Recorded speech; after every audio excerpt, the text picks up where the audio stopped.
Invité Paul Clavier.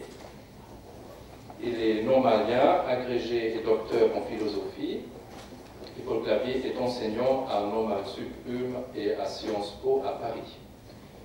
Paul Clavier a publié plusieurs ouvrages universitaires sur l'histoire de la métaphysique et en philosophie de la religion. Qu'est-ce que la théologie naturelle, ex nihilo, et histoire du concept de création. Mais Paul Clavier a rédigé également des ouvrages plus populaires aux titres évocateurs, Dieu sans barbe, La beauté aveugle des valeurs morales, L'énigme du mal ou le tremblement de Jupiter, et encore Sans question sur Dieu. Paul Clavier a particulièrement développé les questions liées au problème du mal et liées au concept de la création. Il est également chroniqueur dans le mensuel Il est vivant, membre de la communauté de l'Emmanuel. Il est marié et a 5 enfants. Bienvenue.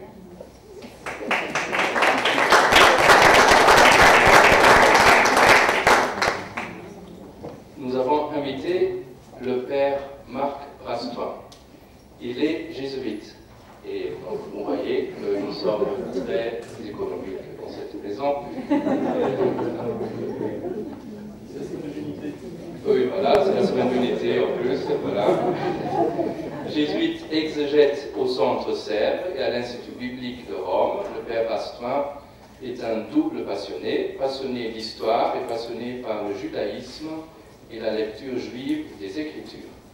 En 2002, sous la direction du père Jean-Noël Aletti, sa thèse a porté sur la façon dont Paul, dans la lettre aux Galates, a su construire son argumentation aussi bien à l'adresse des Juifs familiers des Écritures que des Grecs formés à la rhétorique et à la philosophie.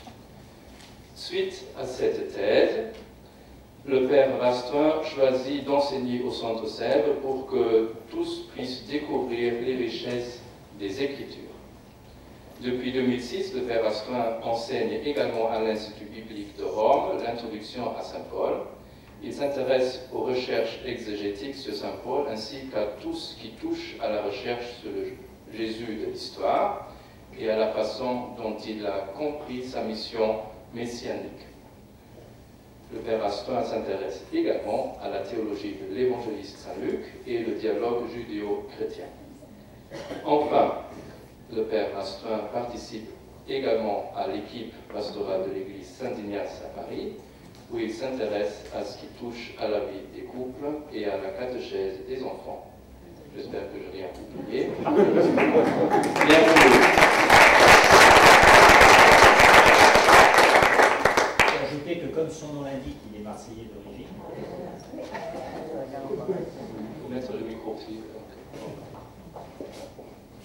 Il est marseillais d'origine, donc le cours des navettes depuis tout petit, c'est sacré.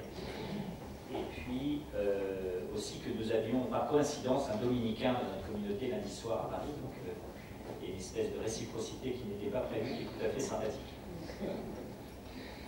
Et moi j'ai épousé une provençale. Alors c'est une Moco et le Toulon, mais tout le reste de la famille, c'est la Ciotat, Marseille.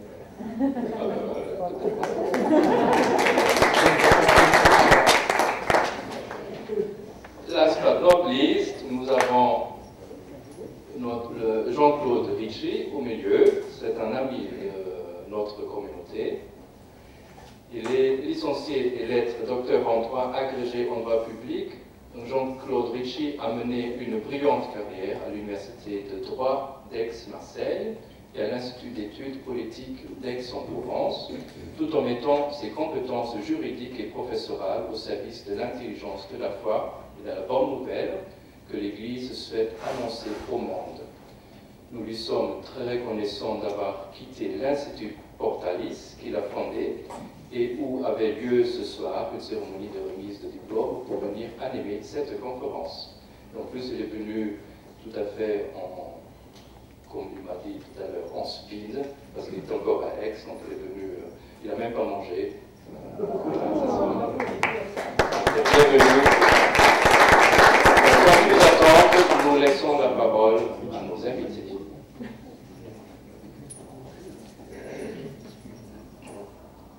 Le thème de ce soir, donc, comment les premiers chrétiens ont-ils évangélisé le monde, appelle un certain nombre peut-être de précisions avant que nous entrions plus spécifiquement dans le vif du sujet.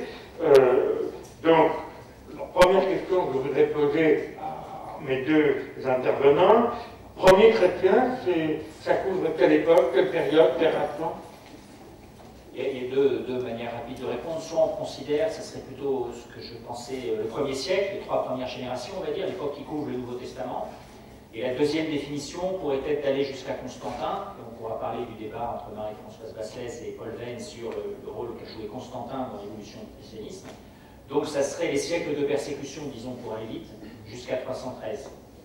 Ça dépend des manuels. Si vous faites un manuel sur 2000 ans, vous allez prendre plutôt les 3 premiers siècles. Mais dans mon champ, je suis plutôt, moi après 115, je m'arrête. Sur le clavier, pas mieux. Donc, il peut aller plus loin, lui. Il peut aller jusqu'à Tertullien, Porphyre, tout ça. Alors, on va bien. Alors, on a précisément dans la partie néo-testamentaire de la Bible, on a le livre des Actes des Apôtres qui relate précisément la vie de ces premières communautés après la mission du Christ. Alors, qu'est-ce qu'on peut dire de l'historicité de ces actes? Ils reflètent bien une réalité concrète, ou c'est une manière de dire les choses de façon pédagogique? Alors, sur la question de l'évangélisation, la source première, ce sont les lettres de Paul, c'est-à-dire les premiers écrits chrétiens, puisque Paul est le premier chrétien dont nous ayons les textes, donc, de manière indiscutable et discutée par personne, entre l'an 49 et l'an 57, en gros. Les Actes des Apôtres sont écrits 40 ans plus tard par un monsieur que l'on va appeler Luc, qui est un paulinien de la 3e génération, mais qui a un projet évidemment très différent. Alors, il écrit à la manière des bons historiens du temps, c'est-à-dire qu'il peut se permettre, il nous donne des noms qui sont fiables et crédibles. Par exemple, il nous dit qu'à un moment donné, Paul comparait devant Galion, à Corinthe, Galion qui était le frère du philosophe Sénèque. Or, nous savons, par une pierre qui a été trouvée il y a une centaine d'années, 1903 je crois, que Galion a été en charge de 51-52, et si l'on fait, disons, une chronologie relative de Paul, ça colle. Donc, Luc ne s'amuse pas à inventer Galion. Par contre, il peut se permettre, vu son projet, qui est complètement différent de celui de Paul, Paul écrit dans le feu de l'action à des communautés qu'il a fondées, en réponse à des questions particulières. Luc écrit un projet historiographique cohérent, 50 ans après, qui a une double visée. À l'intérieur, montrer la communion profonde entre les apôtres, parce qu'une des grandes questions des premiers chrétiens, c'est les jacobites, les pétriniens, les pauliniens, enfin, chacun se revendique, moi je suis de Képhas, moi je suis de Paul, etc. Donc montrer l'unité profonde entre les apôtres, ça c'est un objectif ad intra fondamental. Et l'objectif ad extra est de montrer la crédibilité de la foi chrétienne auprès d'un public gréco-latin cultivé. Nous ne sommes pas une barbare superstition des dockers d'Antioche, nous sommes une proposition rationnelle, cohérente, appuyée sur les Écritures et qui peut parler à un Sergius Paulus, proconsul, gouverneur romain de Chypre, comme à des gens importants. Voilà. Vous savez tous comme moi que Luc s'intéresse beaucoup aux pauvres, c'est l'évangile aussi des pauvres, mais Luc veut établir la crédibilité de la foi chrétienne. Alors, ce n'est pas une histoire comme on la ferait nous en faisant une histoire de Napoléon de la Première Guerre mondiale. Par exemple, il y a un petit débat sur le concile de Jérusalem, mais on peut dire que Luc s'adapte aux standards les plus exigeants de l'historiographie du 1er siècle. Ceux d'un Tacite, d'un Flavius Joseph, ou un peu avant, qui suivent Thucydide, un peu avant dans les chrétiens. L'historien antique peut par exemple reconstituer des discours. Il peut mettre plusieurs rendez-vous qui ont eu lieu, mettons, il y a un problème, alors il y a eu une première rencontre, une deuxième, une troisième, bon, ça, écoutez, je sais, il y a eu ce problème, je vais organiser une belle scène, acte 15, voilà, ils sont réunis, ils ont dit ça. Ça, c'est une marge de manœuvre qui n'est pas considérée comme, on va dire, mais c'est pas historique, en fait, ça a duré plus longtemps, qu'il y a eu des va-et-vient. Oui, bon, d'accord, je vous fais une histoire structurée, théologique, voilà. Donc, Luc, évidemment, organise son propos, mais enfin, selon les critères du temps. Cela dit, il nous apprend beaucoup de choses. Il nous apprend beaucoup de choses, et grosso modo, on peut lui faire confiance très largement. Hein, je suis plutôt de l'école qui lui fait confiance. Bon, je sais pas, il nous dit que c'est à Antioche que les chrétiens, pour la première fois, que les disciples reçurent le nom de chrétiens. Christianioi, c'est-à-dire, en fait, un diminutif un peu basé sur le nom des partis, comme les partisans, les Césarianoi, les Pompéianoi, les Hérodianoi, les partisans d'Hérode, de Pompée ou de César. C'est intéressant de savoir que le nom de chrétien n'est pas un nom que les chrétiens se sont donné, c'est un nom qui leur a été donné de l'extérieur et qu'ils ont assumé. Il nous dit que Paul l'apôtre s'appelait avant Saül. Paul ne nous le dit pas dans ses lettres. Il nous dit qu'il est citoyen romain. Pourquoi inventerait-il une chose pareille? Paul ne nous le dit pas dans ses lettres. Et certains ont fait remarquer que dans la liste des épreuves qu'il a subies, Paul nous dit « J'ai reçu 5 fois les 39 coups de fouet des synagogues, j'ai reçu 3 fois les verges des licteurs, c'est-à-dire la sanction romaine qu'on ne peut pas appliquer comme ça à un citoyen. » Ce qui m'a valu toute une recherche où quelqu'un m'a dit « Mais comment on prouve sa citoyenneté à l'époque ?» Nous avons des passeports, des cartes d'identité, on est contrôlé dans la rue, hop, à l'époque, il n'y a pas ça. Qu'est-ce qui fait que vous prouvez que vous êtes citoyen romain? Je ne sais pas si vous êtes déjà posé la question, moi je peux vous dire qu'il y a quelques années, je n'avais pas la moindre idée de la réponse à la question. Eh bien, c'est à la fois très simple et un peu compliqué dans le feu de l'action, si vous êtes arrêté devant les boutiques des orfèvres à Éphèse au milieu d'une émeute, c'est-à-dire que c'est un système de garant. Vous débarquez au port d'Athènes, vous êtes Aristarque ou Saulus, fils de Joseph, 3 marchands vous attendent et disent à la douane, cet homme-là est citoyen romain, nous nous emportons garant, comme nous, comme lui. Donc c'est tout basé sur la parole, vous êtes reconnu comme tel. Alors évidemment, si vous vivez la vie, non pas de votre standing social, comme Paul qui appartient à la couche supérieure de l'Empire, mais que vous vivez, il travaille de ses mains, il parle avec les gens le soir dans les agoras, et qu'il se retrouve pris dans des disputes violentes parfois avec certains adversaires, qu'ils soient païens ou juifs de synagogue, eh bien, les Romains, on emmène tout le monde au poste et vous pouvez recevoir le lendemain les coups sans qu'on ait fait l'enquête. Vous pouvez dire, mais je suis Romain, oui, bon, enfin, on n'a rien vu et on verra plus tard. Voilà. La période d'écriture des apôtres, c'est quoi? La fourchette, ce serait aujourd'hui, on dirait, entre 95 et 105. Donc on recouvre bien, on est plutôt dans le 1er siècle. On est vraiment à la fin du 1er siècle, mais sur la fin, et on est 50 ans après les faits. Mais ce qui est impressionnant, c'est que 50 ans après les faits, Luc témoigne quand même d'une très grande précision sur les étapes historiques, les noms qu'il donne des personnages historiques. C'est dans l'ensemble, ça colle. Donc on peut reconstituer. Donc je vous recommande le livre de Marie-Françoise Basselès, 2e ou 3e édition, à Fayard, sur Saint Paul. C'est ses réseaux, sa culture. C'est un livre très bien fait, donc d'une historienne. Et elle reconstitue une chronologie relative de Paul. Hein. La conversion sur le chemin de Damas, 32-33, 14 ans plus tard, bon, c'est top, 14 ans, et elle vous montre comment on peut caler une chronologie paulinienne sur le 1er siècle, sachant que l'unique point que nous avons pour caler cette chronologie relative sur une chronologie absolue, c'est Galion. Tout repose sur Luc. À partir des lettres de Paul, Paul ne nous parle pas de qui est empereur, qui est consul ou qui est... bon.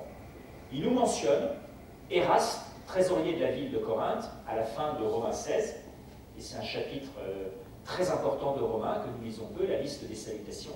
Éraste, le trésorier de la ville, Oikonomos Thespoleos, trésorier de la ville de Corinthe. Alors, nous avons trouvé aussi un dallage avec cet homme, Érastos, mais nous n'avons pas ces dates d'entrée en charge. On n'arrive pas à mordre sur une année précise, sous le consulat de Thoth, ou en la 18e année de l'empereur Thoth, ce qui nous permettrait de caler. Donc on est obligé de faire confiance à Luc, acte 18 sur l'affaire de Galion, mais qui marche. Alors ça a donné lieu à un texte que connaît sans doute Paul, la correspondance apocryphe entre Paul et Sénèque. Et l'homme qui aurait composé ça, là je me mets dans l'école majoritaire qui pense que c'est un apocryphe, qui a composé ça peut-être vers le 6e, 7e siècle. Et c'est très réaliste parce que Sénèque... Un apocryphe, c'est quoi? Donc un texte qui n'est pas écrit par celui auquel il est attribué. Donc là, il s'agit d'un échange de lettres entre Paul, l'apôtre, et le philosophe romain Sénèque. Sénèque, c'est à peu près de 5 à 65, c'est à peu près les mêmes dates que Paul. Or, comme Paul a connu son frère, de sang, Galion, à Corinthe, et qu'il est allé à Rome après, d'un point de vue chronologique, c'est pas une rencontre entre Paul et Constantin. On dirait qu'il y a un petit problème, il y a 3 siècles d'écart. Non, non, là, ça serait plausible. Alors, pour bien des motifs, on pense que ce texte, je ne vais pas faire le raisonnement, mais n'est pas... Mais l'homme qui l'a conçu a voulu en tout cas souligner cette crédibilité du christianisme, que Paul a pu parler devant quelqu'un comme Sénèque, ou a pu échanger avec Sénèque. Alors, Paul Xavier, ces premiers chrétiens, leur foi, leur religion, leur vécu religieux, c'est l'Écriture sainte. Alors, je n'en sais strictement rien. Je laisserai au père Rastrein le soin de répondre à ces questions-là. Déjà, je n'ai pas de formation d'historien. Alors, justement, je voudrais rebondir sur des choses que vient de dire le père Rastrein qui me paraissent extrêmement importantes, et du point de vue de la compréhension de la naissance et du développement du christianisme, et également de notre point de vue aujourd'hui. Savoir que lorsque vous rappeliez que le christianisme n'était pas comme ça une superstition lotie en quelques bourgades de Galilée et s'étant par hasard transmise par des réseaux peu douteux, mais qu'elle est une véritable proposition qui, sans être évidemment de l'ordre d'une philosophie de part en part rationnelle, a un noyau de rationalité qui est assez extraordinaire.